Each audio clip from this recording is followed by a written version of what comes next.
Most people think owning a casino resort must be one of the easiest businesses in the world. People walk through the doors carrying money. The games are designed so the house has a statistical advantage. Drinks keep flowing, hotels stay busy, and by the end of the night, the casino simply counts its winnings. It sounds like the closest thing to a machine that prints money. That story isn't completely wrong. It's just missing almost everything that actually determines whether a casino resort becomes one of the world's most profitable businesses or one of its most expensive failures. Because the biggest surprise isn't that casinos make money from gambling. It's that many of the world's largest casino resorts aren't really gambling businesses at all. They're real estate companies. They're entertainment companies. They're hospitality companies. They're data companies. And above all, they're giant systems designed to keep people inside one building for as long as possible. Once you understand that, the entire economics of owning a casino resort starts to look completely different. Before a single guest checks into a room or places the first bet, someone has already made the biggest gamble. Building a modern integrated casino resort isn't like opening a restaurant or even a luxury hotel. It's one of the most expensive commercial projects on Earth.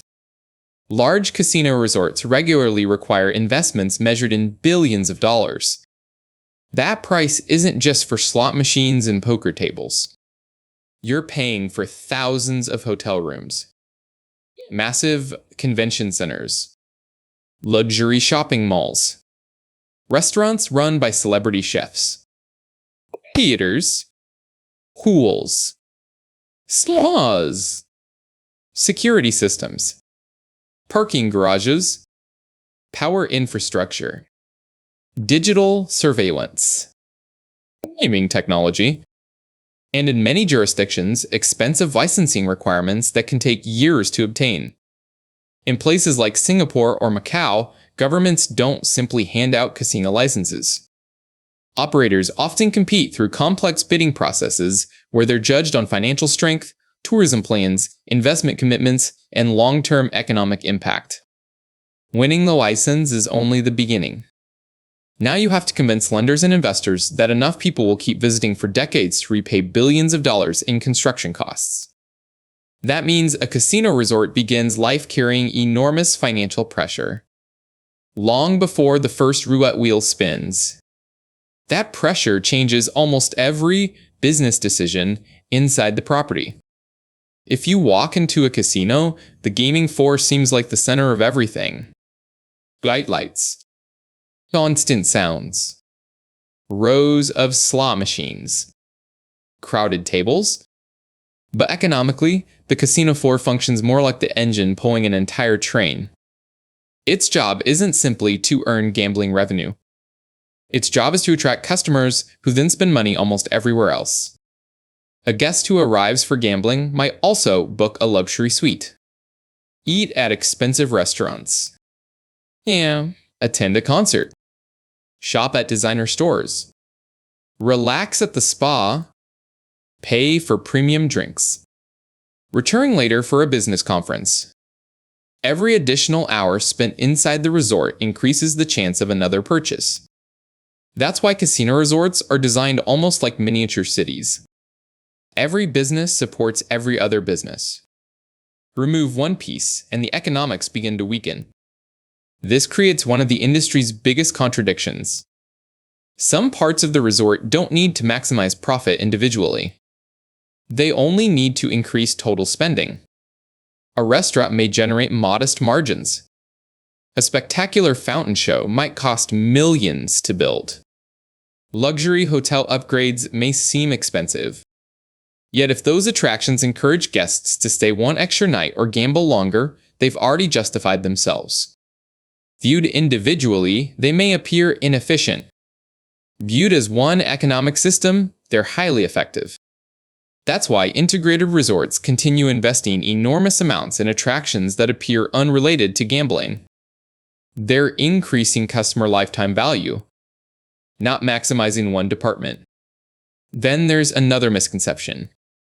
People often assume casinos rely on lucky winners losing huge fortunes overnight. In reality, casino economics depend far more on predictable mathematics than dramatic jackpots. Every game has what's called a house edge. It's the statistical advantage built into the rules. Importantly, that doesn't guarantee profit on every player. A guest can absolutely leave with a massive jackpot. Another might win six figures at blackjack. Short-term outcomes are unpredictable, but over millions of individual bets placed across thousands of visitors, probability becomes remarkably consistent. That's why casino operators focus on volume. More players, more games, more time, more transactions. The goal isn't for one customer to lose everything. The goal is for millions of small statistical advantages to accumulate over time. That's a much more stable business model. But even probability has limits. One exceptionally wealthy player can temporarily overwhelm statistics. High rollers, often called VIP players, can wager hundreds of thousands or even millions of dollars during a single visit. For these customers, casinos frequently provide complimentary luxury suites, private jets, exclusive dining, limousine transportation, and dedicated hosts. At first glance, giving away so much seems irrational. Why spend hundreds of thousands of dollars entertaining someone before they've even started gambling? Because one successful VIP weekend can generate gaming volume impossible to match with hundreds of casual tourists. Of course, this introduces new risk. Some VIP players win. And when they win big, casino earnings can fluctuate dramatically from quarter to quarter.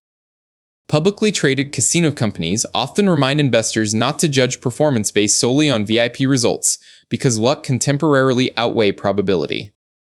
It's another reminder that even businesses built around mathematics still experience uncertainty. Modern casino resorts have also become experts at understanding customer behavior. Every loyalty card, every hotel reservation, every restaurant purchase, every slot machine session, every visit helps create an enormous amount of operational data. The purpose isn't simply marketing. It's understanding how different customers behave. Which games do they prefer? How often do they return? How much do they typically spend? Which promotions encourage another visit? Who responds to free hotel nights? Who values dining credits more than gambling bonuses? Instead of treating every guest the same, casino operators increasingly personalize offers. Not because generosity creates loyalty on its own, because targeted incentives usually produce higher long-term spending than blanket discounts. Again, gambling isn't the only business. Managing customer relationships becomes a competitive advantage. Then there are the costs that visitors rarely notice. Casinos operate 24 hours a day. That means constant staffing, security teams, surveillance specialists, hotel employees, Bing, maintenance crews, restaurant workers, IT departments, finance professionals, regulators, compliance officers. Electricity consumption alone can be enormous. Large resorts power thousands of rooms, air conditioning systems, lighting, elevators, digital displays, kitchens, pools, and entertainment venues every hour of every day. Meanwhile, expensive buildings never stop aging. Hotel rooms require renovation. Gaming equipment must be replaced. Restaurants redesigned. Technology upgraded. Luxury expectations constantly rise. A casino resort isn't finished when construction ends. It's entering an endless cycle of reinvestment. Regulation adds another layer.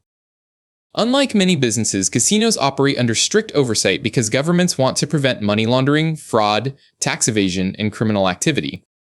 Operators spend heavily on compliance systems, employee training, transaction monitoring, and financial reporting. Licenses can also become political issues. Governments sometimes limit the number of casino operators, adjust tax rates, or tighten regulations. That means profitability isn't determined only by customer demand. Public policy matters too. A successful casino owner isn't simply managing gamblers. They're managing relationships with regulators, investors, lenders, employees, and local communities simultaneously. Now consider what happens during an economic shock. At first, hotel occupancy declines. That reduces restaurant traffic. Retail stores sell less. Entertainment venues lose ticket sales. Convention bookings shrink. High rollers postpone international travel. Gaming revenue falls. Lower revenue makes debt payments more difficult. Investment projects get delayed. Hiring slows. Local suppliers receive fewer orders. Tax revenue collected by governments decreases. One missing tourist affects far more than one hotel room. The impact spreads through the entire economic ecosystem. The COVID-19 pandemic demonstrated this chain reaction with remarkable clarity. Casino destinations around the world experienced temporary closures unlike anything the modern industry had seen. The buildings remained standing. But buildings don't generate revenue by themselves. Without visitors, fixed costs continued while income dropped sharply. For highly leveraged companies carrying billions in debt, liquidity suddenly became just as important as long-term profitability. The lesson was simple. A casino resort doesn't merely need customers. It needs continuous customer flow. Perhaps no modern example illustrates these economics better than Marina Bay Sands in Singapore. When Singapore approved integrated casino resorts in the mid-2000s, the decision was controversial. The government wasn't simply trying to legalize gambling. Its larger objective was transforming Singapore into a global tourism and business destination. Marina Bay Sands, developed by Las Vegas Sands and opened in 2010, reportedly cost around $5.5 billion to construct. At the time, it was among the world's most expensive standalone casino developments. The casino certainly generated significant gaming revenue. But that's only part of the story. The property includes a luxury hotel, convention facilities, shopping, fine dining, museums, entertainment venues, and the now famous rooftop sky park. Millions of tourists visit every year, including many who never gamble at all. That's the hidden economic model. The casino attracts visitors. The resort monetizes almost every aspect of their stay. Business travelers attend conferences. Luxury brands lease retail space. Restaurants serve international visitors. Hotels capture premium room rates. Entertainment expands evening spending. The casino is powerful. But the integrated ecosystem is even more valuable. Analysts have frequently pointed to Marina Bay Sands as an example of how a casino can become an anchor for broader tourism development rather than operating as an isolated gambling venue. That doesn't mean success is guaranteed. Location matters enormously. Competition changes everything. Macau became the world's largest gambling market for years because it attracted massive demand from mainland China. Las Vegas reinvented itself repeatedly by expanding conventions, entertainment, sports, and luxury experiences. Other casino markets struggled after overestimating demand or building too much capacity. Owning a casino resort is therefore less about opening tables and more about predicting human movement years into the future. Will tourists keep arriving? Will airlines expand routes? Will governments remain supportive?